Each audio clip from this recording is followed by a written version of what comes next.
25 வருஷம் முன்னாடி ஒரு தமிழ் படத்தோட ஷூட்டிங் கேரளால இருக்க திருவாண்டத்துல நடக்குது. அந்த படத்தோட லொகேஷன்ல சாப்பாட்டு டைம்ல மட்டும் ஒரு 4-5 வயசான குழந்தை டெய்லி வந்து சாப்பிடுது.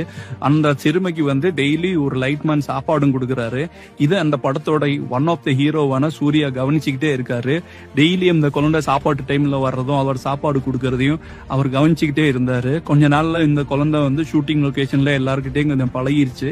அதுக்கப்புறம் பாத்தீங்கன்னா திடீர்னு ஒரு நாள் இந்த பொண்ணு வரல. ஆனா ஷூட்டிங் பிஸில யாரும் அதை பெருசா எடுத்துக்கவும் இல்ல. இப்ப ஷூட்டிங் முடிஞ்சு பேக்கப் ஆகுது, எல்லாரும் ஊருக்கு கிளம்பிட்டாங்க.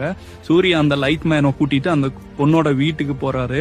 அங்க போனா ஒரு வீடு கிட்டத்தட்ட இடிஞ்சு தரமட்டமாயி கிடக்கு. அக்கம் பக்கத்துல எல்லாம் அந்த குழந்தைய பத்தி கேக்குறாரு. அப்பதான் அந்த அம்மா சொல்றாங்க, 2 நாளைக்கு முன்னாடி ஒரு தமிழ்காரர் வந்து இடிஞ்சு போற நிலைமையில இருக்கு. இந்த வீட்டுல இருந்து அந்த குழந்தைய அம்மாவையும் சேஃபா ஒரு வாடகை வீட்டுல மாத்திட்டு இந்த வீட்டையும் இடிச்சிட்டு புதுசா வீடு கட்ட சொல்லியிருக்காரு அப்படின்னு.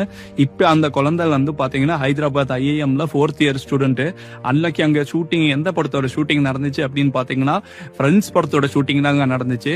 அன்னைக்கு அந்த குழந்தைய அம்மாவையும் தோல்ல ஏத்தி சுமந்த அந்த ஹீரோவோட பேர் தாங்க ஜோசப் விஜய் எனும் நான்